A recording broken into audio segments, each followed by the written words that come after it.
Everybody, this is Tracy here with another edition of A View from Tracy's Point, and we are here to talk about this pre-sentencing report that was submitted on the case of the United States Eastern District of New York versus Robert Sylvester Kelly. And when I tell you these people have ticked Miss Jennifer Bonjean off, Attorney Bonjean is not happy with this pre-sentence report. She believes that it is misleading, that the probation office has taken great liberties in just making up stuff in this pre-sentence report and driving a narrative that is simply not true. And so before I get into the pre-sentence report, I am going to read to you guys exactly what it is and what it is supposed to do. And so basically, in some courts, and this is coming from the uscourts.gov, it says in some courts, the presence or the pre-sentence report is disclosed to the defendant, counsel for the defendant, and counsel for the government before it is submitted to the judge. The procedure allows both counsel to communicate with the probation officer to resolve any concerns or objections regarding material information, sentencing classifications, or the sentencing guideline range contained in the pre-sentence report. Early disclosure of the report to the attorneys allows the probation officer to conduct any further investigation and make revisions to the pre-sentence report that may be necessary. Any unresolved issue or objections are reported to the sentencing judge in the addendum to the pre-sentence report. The addendum also contains the probation officer's comments regarding the issues. And so that is what Jennifer Bonjean has done. She has gotten a copy of this report and she has submitted her objections to it. And so, of course, her response doesn't contain everything that was in the pre-sentence report. It basically addresses what she considers to be untruths, okay, and distortions of the facts that took place in trial. And so some of the parts of the report contain,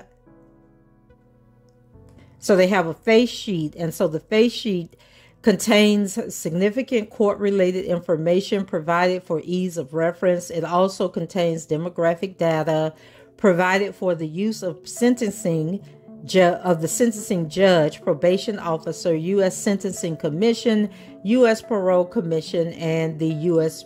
Bureau of Prisons. Part A is the offense.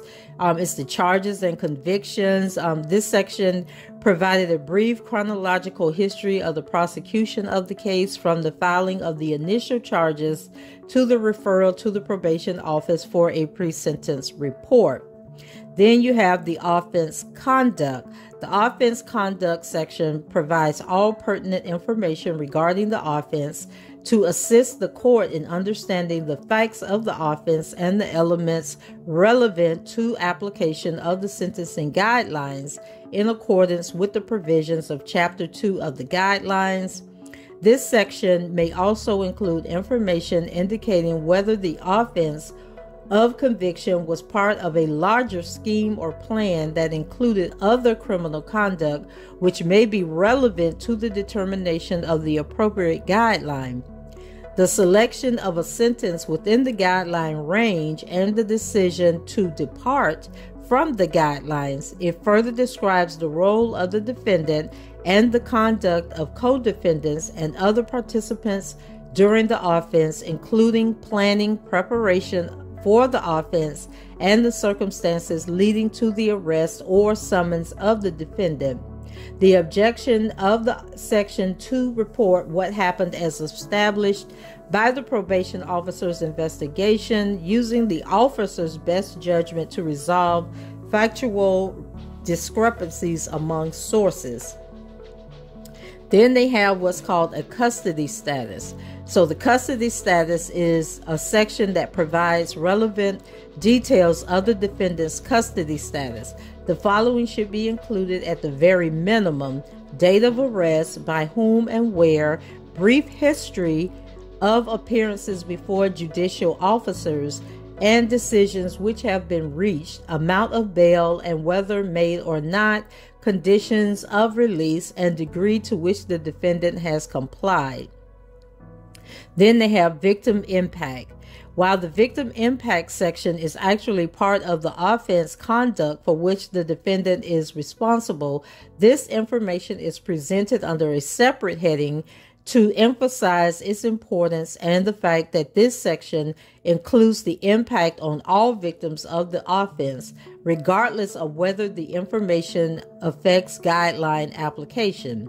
An assessment of the financial, social, psychological, and medical impact upon any individual victim of the offense is presented, and any financial losses caused by the conduct in the offense are reported. Then they have what's called an adjustment for obstruction of justice, and this section describes any efforts made by the defendant to impede the investigation or prosecution of this case. Then we have adjustment for acceptance of responsibility. This section contains an assessment of the defendant's acceptance of responsibility for the offense of conviction. Then offense level computation. This section presents the application and calculation of the sentencing guidelines and includes a short synopsis of facts underlining each application, providing tentative findings for the court. For each count, it identifies the applicable guideline and shows the base offense level and any specific offense characteristics or adjustments that modify the base offense level. An explanation indicating the reason for grouping or not grouping counts when a case involves multiple counts. In all cases, the guideline application is displayed, resulting in the total offense level for the case. The guidelines contain enhancements in Chapter 4 of the Guidelines Manual that may override the initial guideline calculation. For example, if the defendant is a career criminal or committed the instant offense as part of a pattern or criminal conduct for which he derived a substantial portion of his income, the defendant's total offense level may be increased. Any such increase is set forth in this section following the total offense level computation. Then they have offense behavior not part of relevant conduct. And then let's go back to the previous part that I just read. So for example, the notion or the charges where he was found guilty for giving herpes to Faith and Ariel. That's a misdemeanor charge, but they've lumped it into this racketeering case. So with the racketeering, like some of the charges might carry 10 years, some may carry 20 years to life. So what they're saying is based on all this information that they gather, that they can determine whether or not to go below that 20 years or to say, oh, he deserves life, even though he doesn't have a criminal record, even though he didn't do this or didn't do that. They believe that he still warrants a sentence that's above the minimum of 20 years. And they could say, yeah, we recommend he gets life, that type of thing. So now, offense behavior not part of relevant conduct.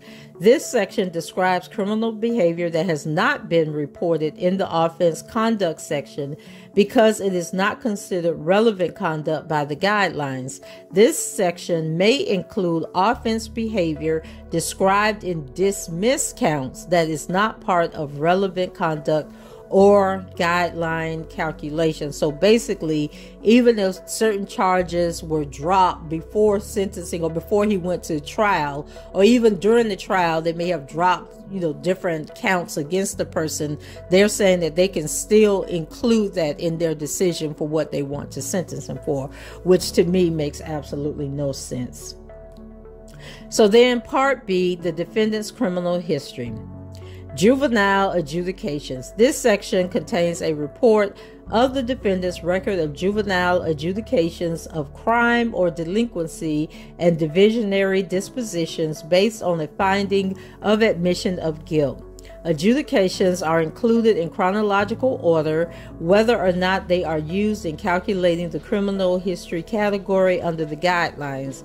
The value assigned to each sentence under Chapter 4 of the guidelines is also shown. And I don't think Mr. Kelly has any juvenile charges against him or had ever been arrested as a juvenile. So that probably won't matter.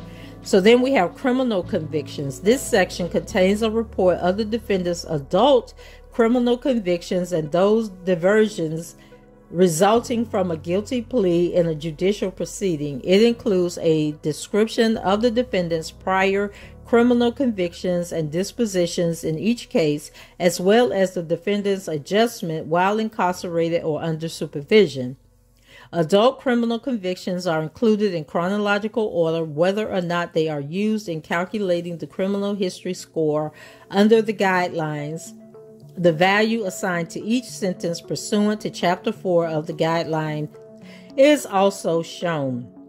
And so we know he does not have an adult criminal history. So criminal history computation, this section displays the calculation of the criminal history category and the basis for the calculation. And then we have pending charges. This section lists any pending charges against the defendant. This section is omitted if there are no charges. And so we know that he has pending charges because he has the case in the Northern District of Illinois, which is coming up on August 1st. And then he has the Cook County case that hasn't been set for trial yet. And then there is still the Minnesota case that is still pending. And so let's see. And then those state cases may never see the light of day because he's already been found guilty in the Eastern District of New York. And then he has the Northern District of Illinois coming up. So it really doesn't make sense for them to follow suit with those state cases. But, that remains to be seen. They're still pending out there. So then we have other criminal conduct.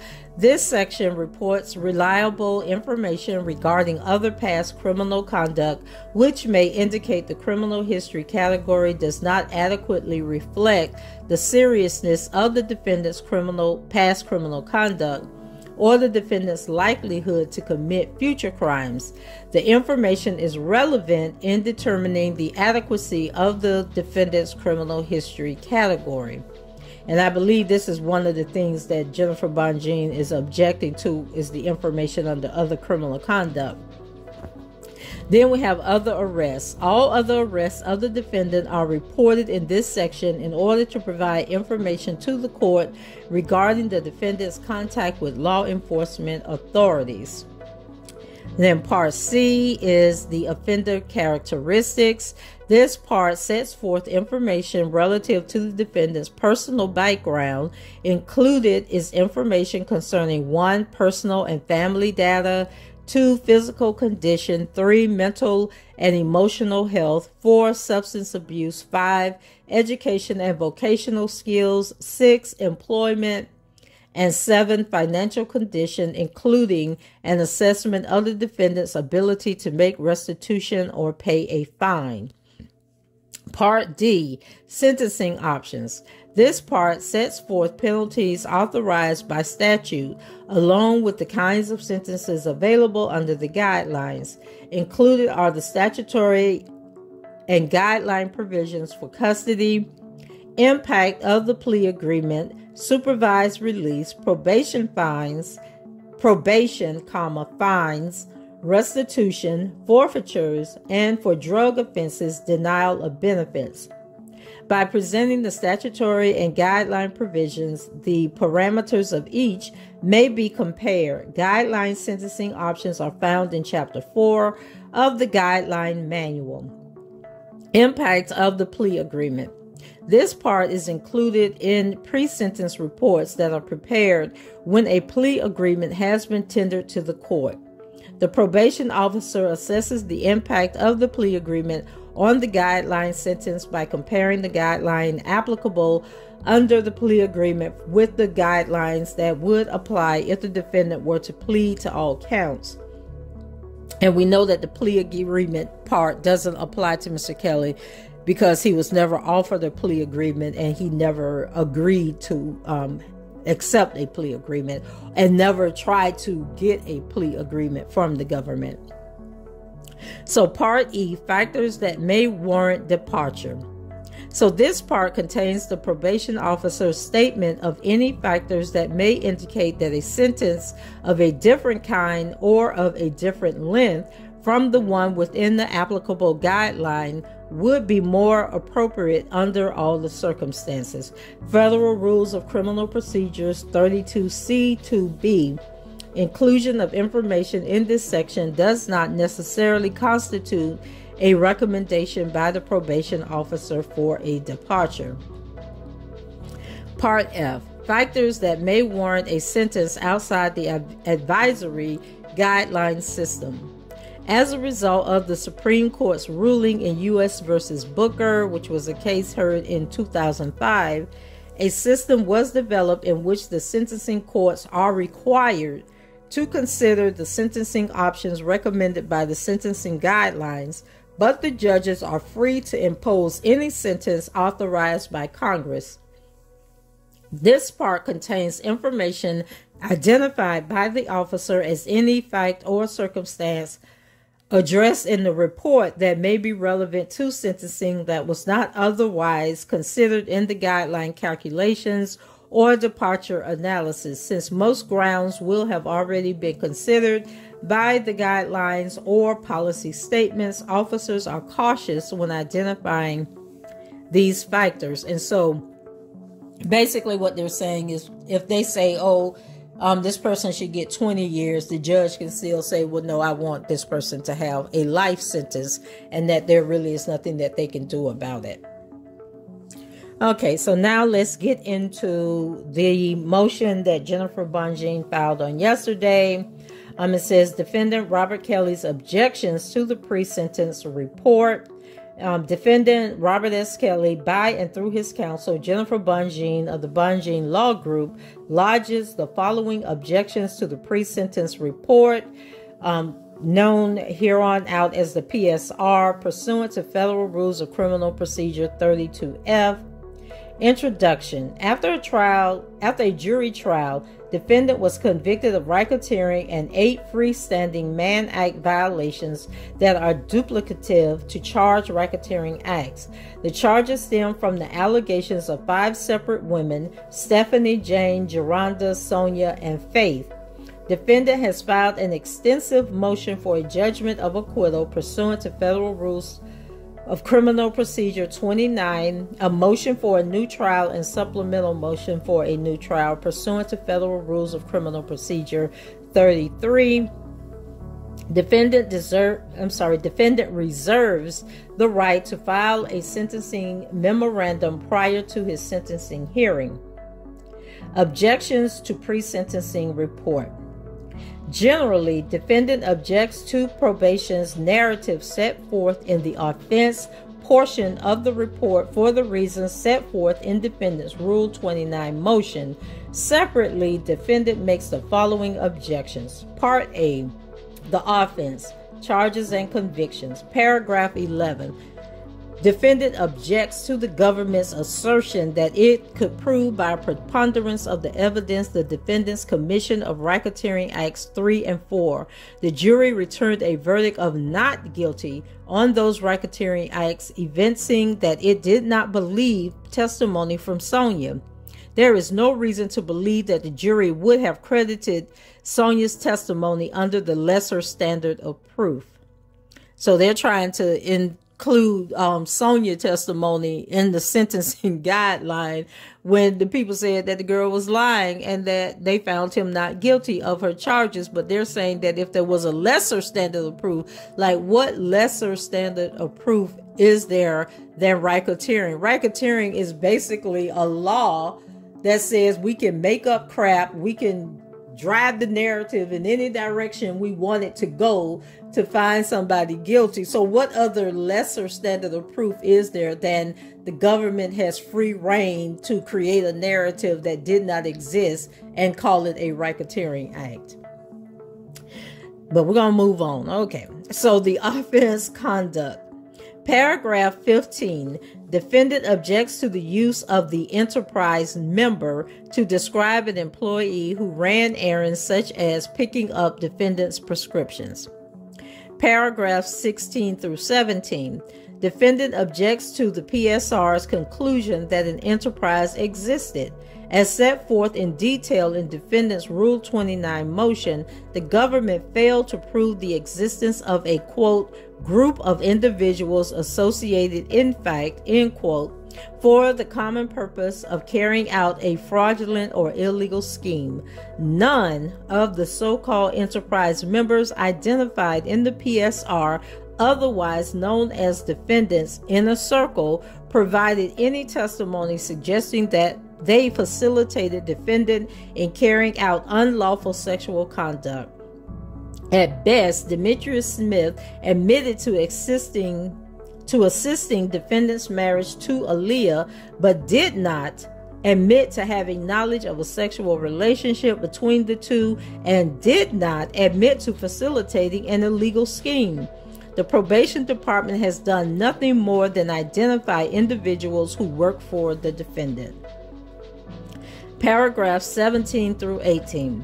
Defendant objects to the assertion that anyone in defendant's inner circle escorted minors to rooms within defendant's residence or studio to the extent it suggests that any employees of defendant had knowledge in his visitors' ages, of the visitors' ages. Defendant objects to the claim that defendant employees handed out defendant's phone numbers to minors. No testimony established that any employees recruited minors for the defendant. Defendant further objects to the claim that defendant's employees selected minors to join defendant backstage for other parties.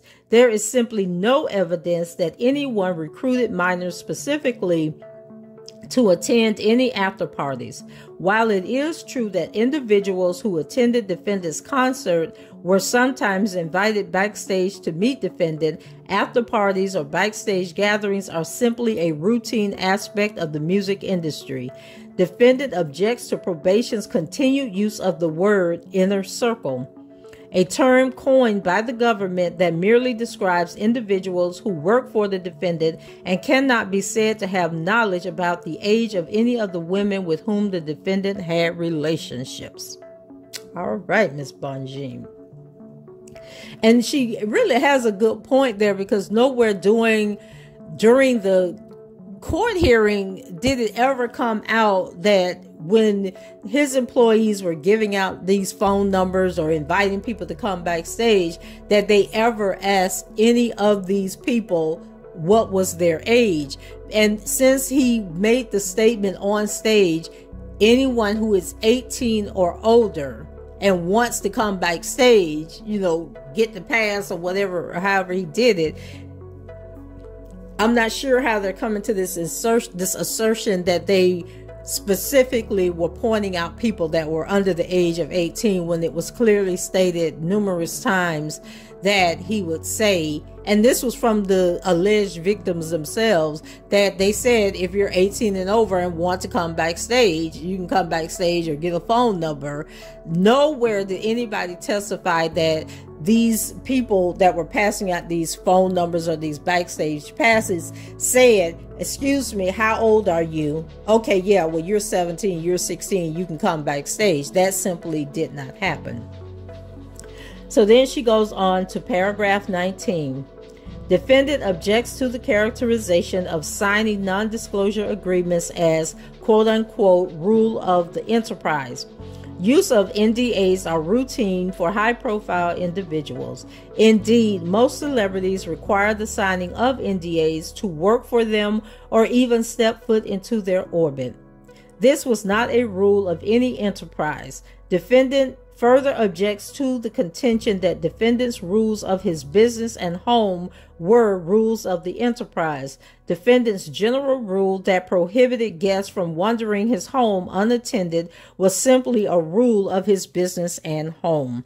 Amen. Because, child, you come to my house, you're lucky if you even get through the front door. But if you do come through the front door, you better go sit down in the living room or the family room and call it a day. And if you need to use the bathroom, you need to say, Tracy, can I go use the bathroom? That's how we rolling over here. But anyway, they want to make that illegal for some reason. So then we have paragraph 20. Defendant objects to the report's suggestion that wage disputes between the defendant and his employees was a feature of the so-called enterprise. Defendant docked the pay of his employees from time to time for various reasons. Those employees objected.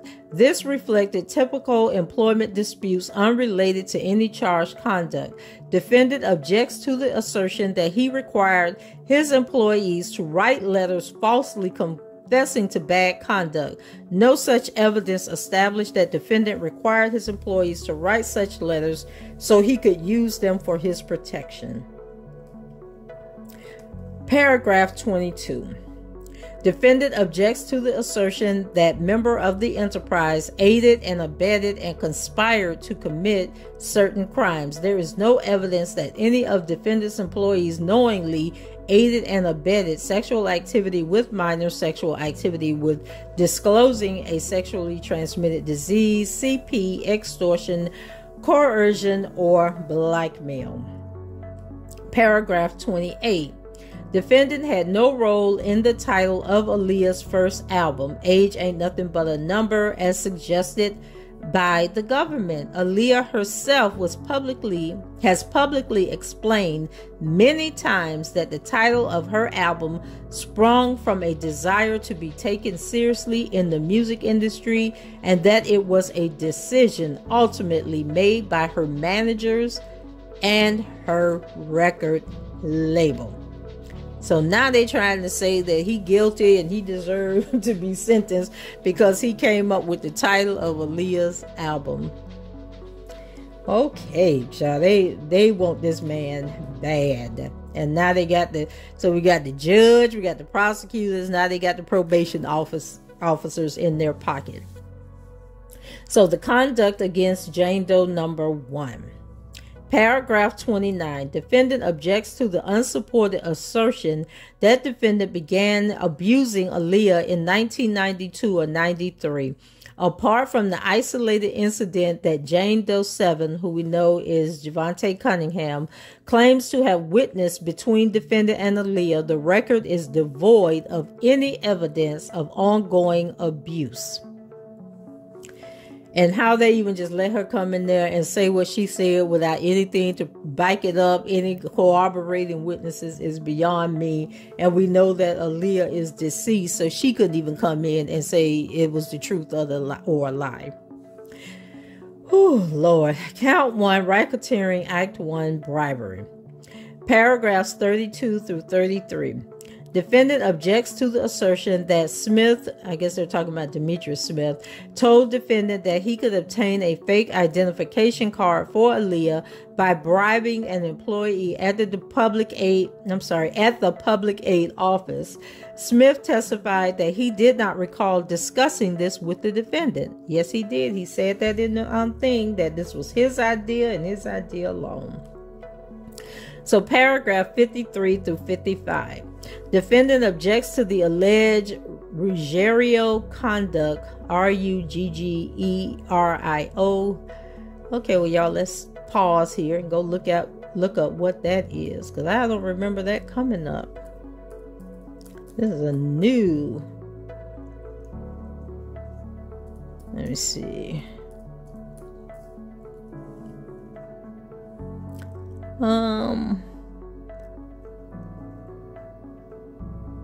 Okay, they got a whole bunch of case law. Can I just get a brief example? Ruggiero's outburst took place during a tense and volatile multi-defendant criminal trial in which the district court had been forced on occasions. I'm going to say, okay, let's see if this, no, that's something different.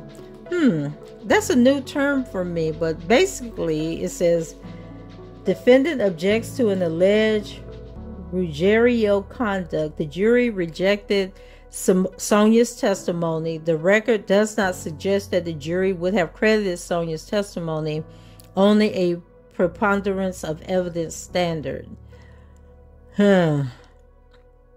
Yeah, I would have to figure out what is Ruggiero conduct, exactly what that is. They have the case, the Ruggiero versus the United States, but I'm not getting ready to go into trying to read all that to figure out what the heck they're talking about. Maybe it's where the way the person acts, maybe. I don't know, y'all. My interest is piqued here, trying to figure out.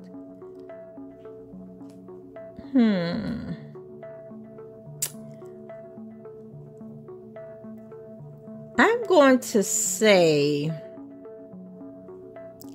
plaintiff's conduct demonstrating a lack of reasonable regard for his own safety was a direct cause of the incident resulting. I'm going to say maybe it was they found Sonia not credible because of the fact that she had a telephone and all that stuff while she was in that room, and she chose not to call the police but called her family and told her family not to worry, that she was okay.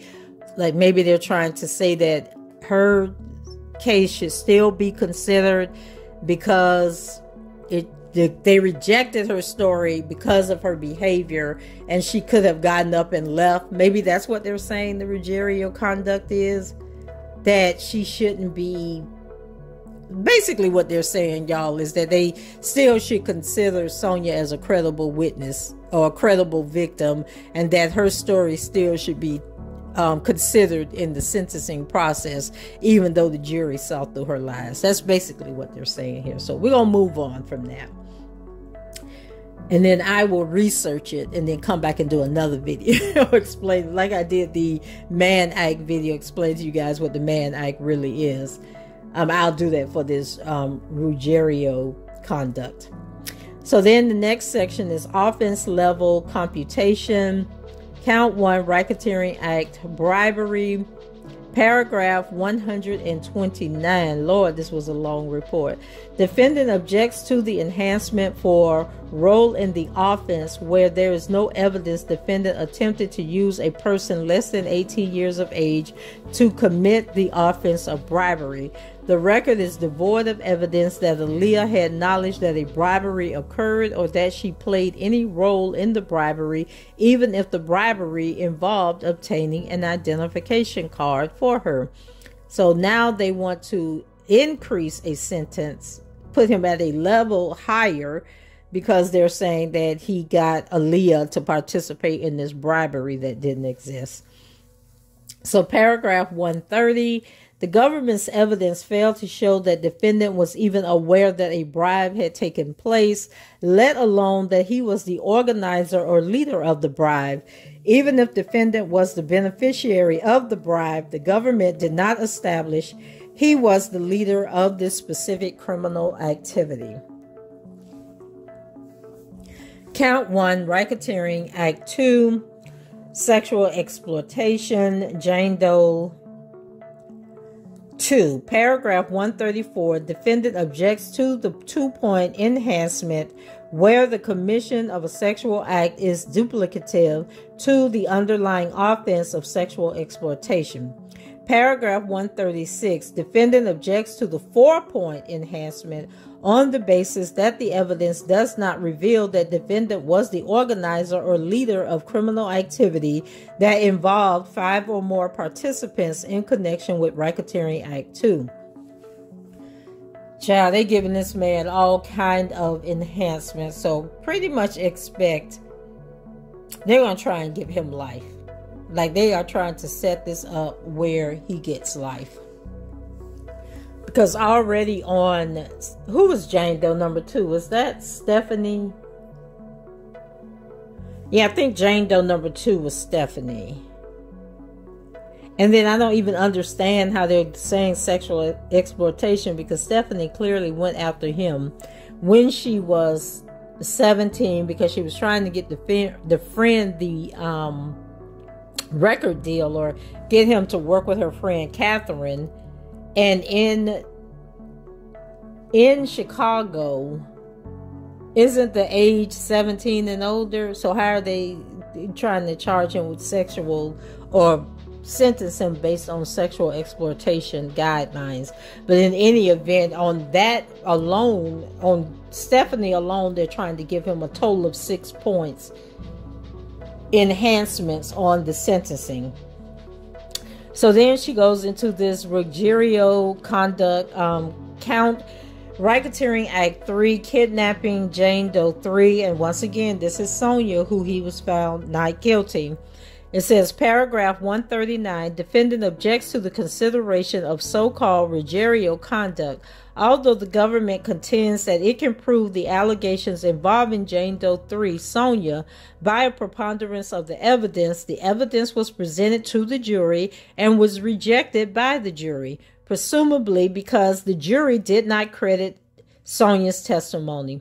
There is nothing to this record that suggests that Sonia's testimony would be credited under the lower standard of proof. And so once again, even though he was found not guilty, they are still trying to figure out a way to give him time, jail time, for Sonia's story when it was obvious a lie. The jury did not believe her. Can't make this stuff up. Can't make it up.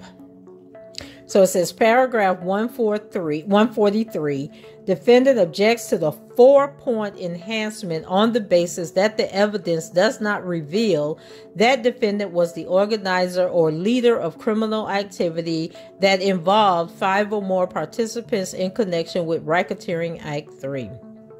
Ruggiero conduct. Oh, am I reading this? I'm sorry, I'm reading the same thing over again. Let me scroll down here. Okay, I'm sorry. So defendant, oh, right. So they're still trying to give him a 4-point enhancement based on Sonia's testimony. Okay, so I was in the right place. So county 1 racketeering, I think they meant count. She meant count. Count 1 Racketeering Act 5, Mann Act, Jane Doe number 4, which is Geronda Lioness. So paragraph 154, defendant objects to an enhancement for unduly influencing a minor to engage in prohibited sexual conduct, as this conduct is duplicative to the elements of Racketeering Act 5 as charged. Paragraph 155, defendant objects to an enhancement for use of a computer or cell phone to induce the travel of a minor to engage in prohibited conduct. There is no evidence that Jane Doe number 4, Geronda, traveled anywhere. At best, she took the train to defendant's home and was given a ride from the train station. Furthermore, there is no evidence the defendant enticed or induced Geronda to come to his house or engage in any type of conduct. The government offered no text communication between the defendant and Geronda, and she did not testify to any specific communications from the defendant that reflect persuasion, inducement, or coercion. Paragraph 156, defendant objects to an enhancement based on the commission of a sex act where the sex act is already taken into account in the Mann Act violation itself. The enhancement is duplicative. Paragraph 158, defendant objects to the 4-point enhancement on the basis that the evidence does not reveal that defendant was the organizer or leader of criminal activity that involved 5 or more participants in connection with Racketeering Act 5. This is such a disgrace, okay? Count 1, racketeering, Lord Jesus. They got me upset over here, y'all. Count 1, Racketeering Act 6, forced labor of this heifer Geronda. Paragraph 162, defendant objects to probation's contention that another felony offense was committed during the commission of Racketeering Act 6, specifically sexual exploitation. So they are trying to give him time served for stuff that he wasn't even charged for. Do y'all understand this? They're trying to throw in charges that he wasn't even on trial for and give him time for that. Wow. Paragraph 164, defendant objects to the 4-point enhancement on the basis that the evidence does not reveal that defendant was the organizer or leader of criminal activity that involved 5 or more participants. Wow.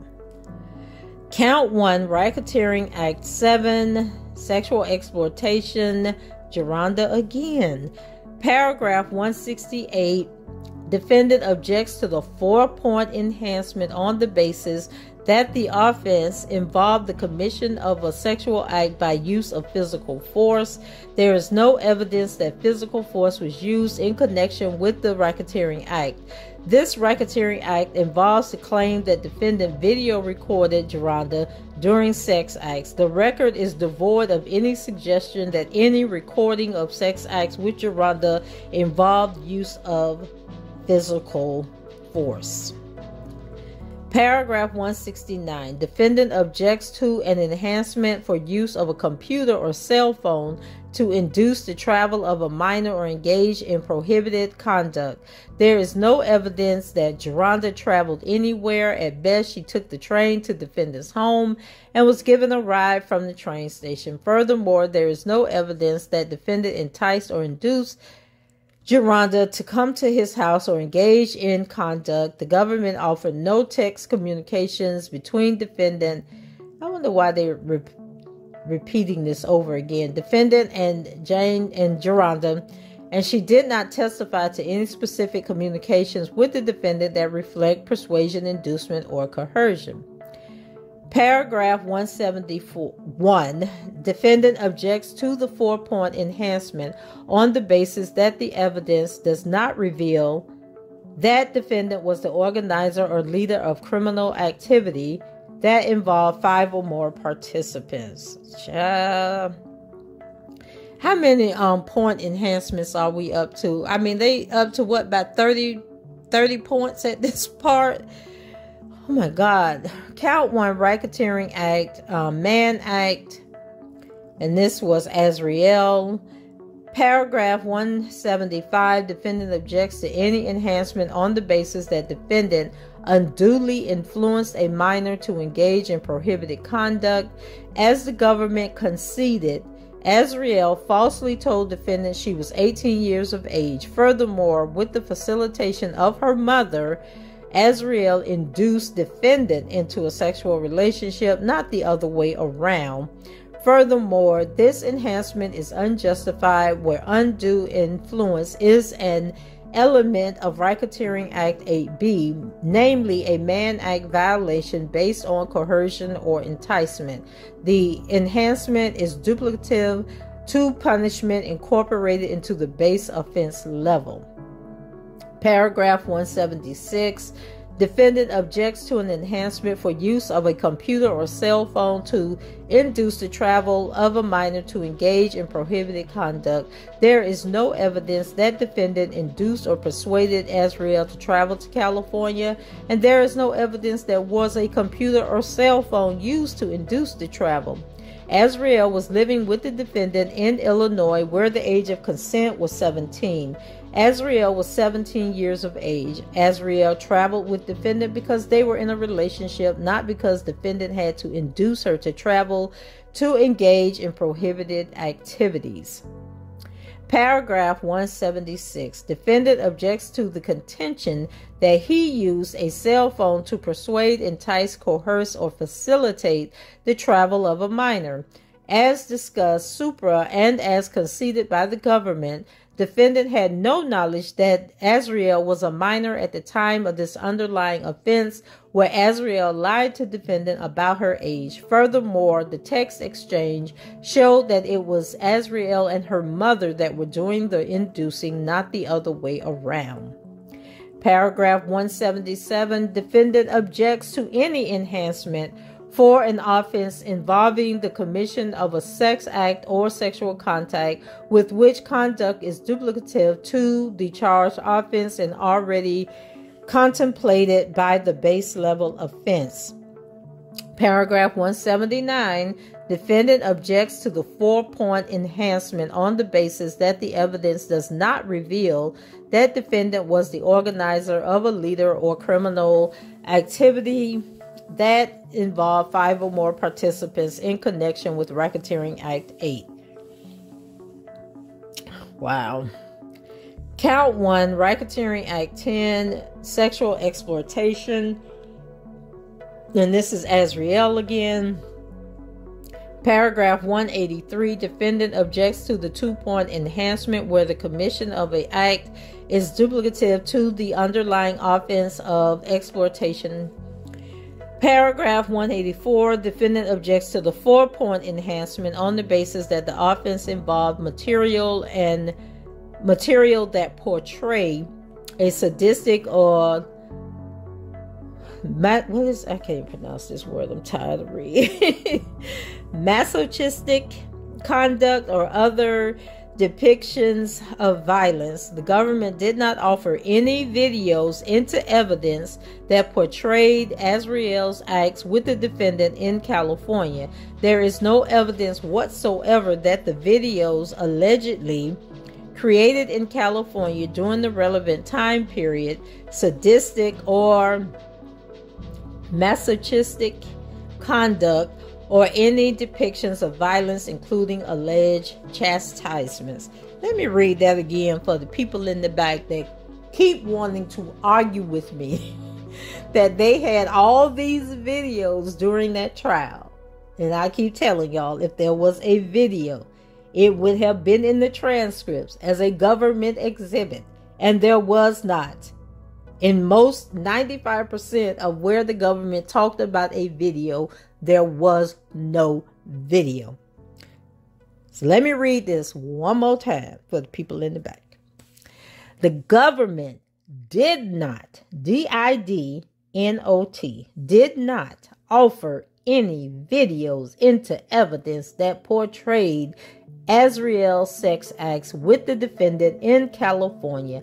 There is no evidence whatsoever that the videos allegedly created in California during the relevant time period involved sadistic or masochistic conduct or any depictions of violence, including alleged chastisements. And I'm probably mispronouncing this word, masochistic, M-A-S-O-C-H-I-S-T-I-C. Anyway, we're going to move on to paragraph 185. Defendant objects to an enhancement for the use of a computer or cell phone to induce the travel of a minor engaged in prohibited sex conduct. There is no evidence that defendant induced or persuaded Ariel to travel to California, and there is no evidence that there was a computer or cell phone used to induce the travel to create explorative videos. Ariel was living with the defendant in Illinois from the age of consent, where the age of consent was 17, and Ariel was 17 at the time. She traveled with defendant because defendant was performing in California. Any sex acts or recording were incident to the travel. Paragraph 187. Defendant objects to the 4-point enhancement on the basis that the evidence does not reveal that defendant was the organizer or leader of a criminal activity that involved 5 or more participants in connection with Racketeering Act 10. Count 1, Racketeering Act 11, forced labor, Ariel again.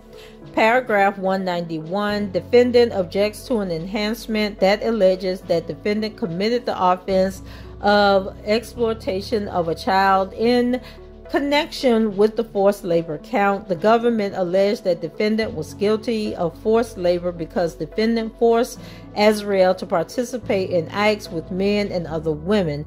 There is simply no evidence that those acts took place when Ariel was under the age of 18. Defendant cannot be found to have committed exploitation of a child when he allegedly forced Ariel to participate in sex acts with third parties if she was not under the age of 18. Defendant further objects to an enhancement on the basis that the offense involved material that portray sadistic and masochistic conduct or other depictions of violence. The government did not offer any videos into evidence that portrayed Ariel sex acts with third parties that show any chastisements or beatings or spankings, and Ariel's testimony regarding her alleged sexual acts with third parties, the basis for the forced labor count, did not include acts of violence. Defendant also objects to an enhancement for use of a computer or cell phone to induce the travel of a minor to engage in explicit conduct. There is no evidence that defendant induced or persuaded Ariel to travel to anywhere to participate in these group sex acts. The record suggests that these activities actually took place where defendant and Ariel lived together. Paragraph 193, defendant objects to the 4-point enhancement on the basis that the evidence does not reveal that defendant was the organizer or leader of criminal activity that involved 5 or more participants in connection with Racketeering Act 11. So basically, they're trying to give him a 4-point enhancement on each of the individual racketeering counts. And what she's saying is if he was found guilty of racketeering, then you could only give him the 4 points, like overall. So I'm wondering when he's sentenced, so it would matter if he was being sentenced, is it consecutively, where each sentence, so if you're convicted of 3 crimes and each crime carries 20 years, normally those 3 sentences would run concurrent, meaning at the same time. So the most you would spend in jail is 20 years. Consecutively means that if you were found guilty on these 3 charges and each charge came with a 20-year sentence, then you would be looking at 60 years in prison. So even though she's drilling in the fact that they're giving him this 4-point enhancement on each of these charges, in the end, even though it will make a difference on the sentence itself, because a 4-point enhancement could be life in prison, if it's run concurrently, then it doesn't really matter. It matters, with the length of time that he would get, but not so much important as if it was a concurrent sentencing. But then I guess it's up to Judge Dunley whether she wants to do consecutive or concurrent sentencing. So count 1, Act 13, and then and also let me go back so I can clarify. I'm not talking about the severity of the punishment. I'm talking about the outline in this document, the fact that she keeps saying the same thing over and over and over again. And the reason she's doing that is because they are putting this 4 points on each charge that he was found guilty of. reinforcing that we want him to get a higher sentence for this charge. And so if the sentencing is concurrent, it's not as bad as if the sentencing is consecutive. That's what I'm saying. Either way, it's wrong. It's wrong. Don't get me wrong on that part.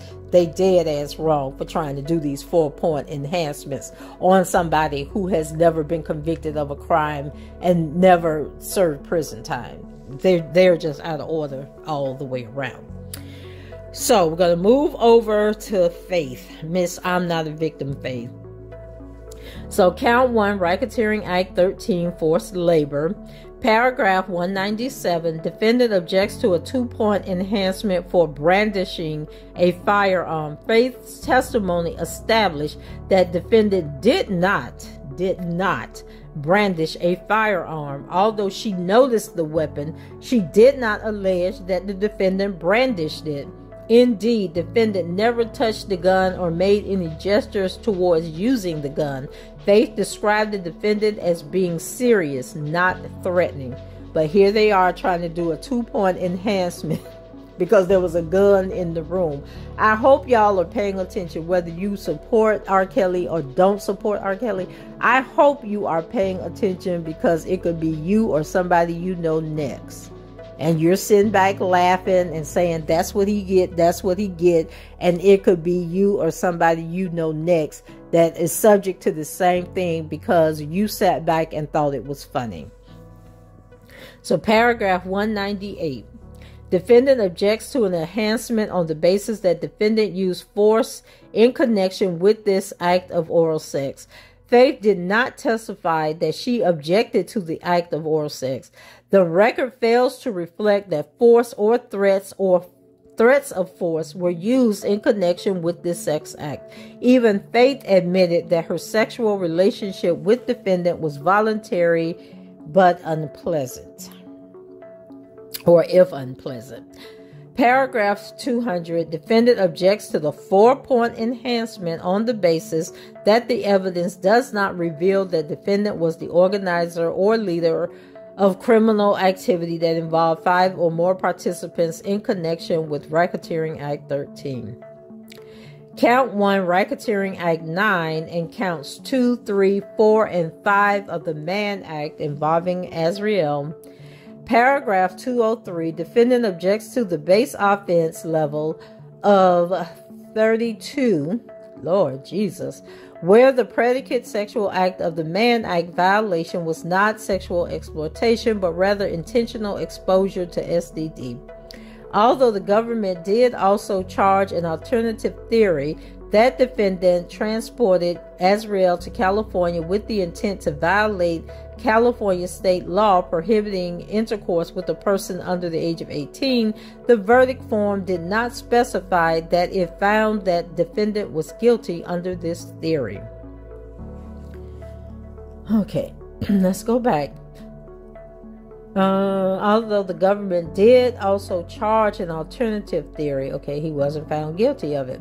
Okay, paragraph 204, defendant objects to the enhancement based on the commission of a sexual act, where the sex act is duplicative of the sexual conduct contemplated by exploitation and the base offense level. I didn't really understand that. Paragraph 205. Defendant also objects to an enhancement for the use of a computer or cell phone to induce the travel of a minor to engage in explicit conduct. There is no evidence that defendant induced or persuaded Ariel to travel to anywhere to participate in any acts that were recorded, and no evidence demonstrates that defendant used computers or cell phones for this purpose. Defendant and Ariel lived together in Chicago at this time period. They traveled together because they were in a relationship with one another. Paragraph 207, defendant objects to the 4-point enhancement on the basis that the evidence does not reveal that defendant was the organizer or leader of criminal activity that involved 5 or more participants in connection with Racketeering Act 9. And then count 1, Racketeering Act 12, and count 6 and 7, Mann Act, and this was Faith. Paragraph 210, defendant objects to the base offense level of 18, Lord, where the record does not show that defendant used coercion against Faith to travel to New York for the purpose of exposing her to an STD. The record shows unequivocally that defendant asked Faith to travel to New York. She accepted. Faith herself does not contend otherwise. No coercion was used in connection with this trip whatsoever. Paragraph 212, defendant objects to the 4-point enhancement on the basis that the evidence does not reveal that defendant was the organizer or leader of criminal activity that involved 5 or more participants. Racketeering Act 12, Count 1, Racketeering Act 14, and Count 8 and 9. And this is also Faith. Paragraph 215, defendant objects to the base offense level of 18 where the record does not show that defendant used coercion against Faith to travel to New York or to engage in any acts with Faith while in New York. Faith testified to the opposite. Paragraph 217, defendant objects to the 4-point enhancement on the basis that the evidence does not reveal that defendant was the organizer or leader of criminal activity that involved 5 or more participants in connection with Racketeering Act 12. Paragraphs 219 through 225, for the reasons identified, defendant objects to the total offense level of 43. And you guys, I'm going to pull the sentencing guideline report and do a separate video to show you what these sentencing levels actually mean and how much time come with them. And that'll be a separate video. So Part B, the defendant's criminal history. Paragraph 227, defendant objects to probation's reliance on this alleged 1996 arrest for a misdemeanor battery based on internal tabloid reports. No official records exist of defendant's arrest or the disposition of the alleged arrest. The mere presence of the arrest or a criminal history report and internet tabloid reports does not offer sufficient reliability that the offense occurred and that defendant was convicted and or sentenced to a year of probation after allegedly pleading no contest to simple battery. So now they just making up stuff like that. Oh my God, I cannot believe this. So they just made up an arrest and probation based on a story that was in a tabloid. Paragraphs 232 to 244, defendant objects on the basis that pending charges and any offense for which defendant was acquitted are irrelevant to his sentencing in this case and impinge on the presumption of innocence. Oh my God. I guess that was the 2008 case that they're trying to throw into the sentencing guidelines that he was acquitted of. Part 6, offender characteristics. Paragraph 255, defendant objects to the extent that probation seeks to paint Jocelyn Savage, now they done threw Jocelyn into the mix, as a victim. Savage is engaged in a consensual relationship with defendant and is engaged to him. Defendant has been incarcerated for over 2 years, belying the suggestion that he has forced or induced her into an abusive relationship that exists today. Now, Jocelyn didn't testify. Jocelyn haven't talked to anybody. So how are they just going to assume what Jocelyn is going through and then want to elevate his sentences based on an assumption of what their relationship is all about? Like, this is so crazy. Part D, sentencing options. Paragraph 288, defendant objections to the total offense level of 43 and criminal history category of 1 for the reasons identified above. Paragraph 305, defendant objects to the basis that no enterprise Defendant objects on the basis that no enterprise existed and he did not profit from any racketeering activities associated with the non-existent enterprise. April 20th, 2022, respectfully submitted, Jennifer Bonjean. And then they have the certificate of service.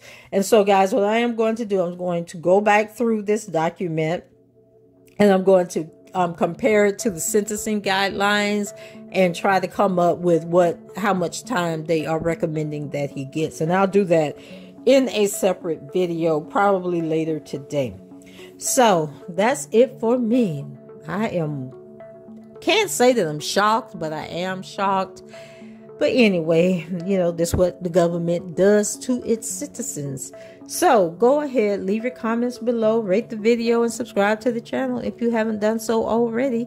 And until the next time, I shall talk to you guys later. Bye-bye.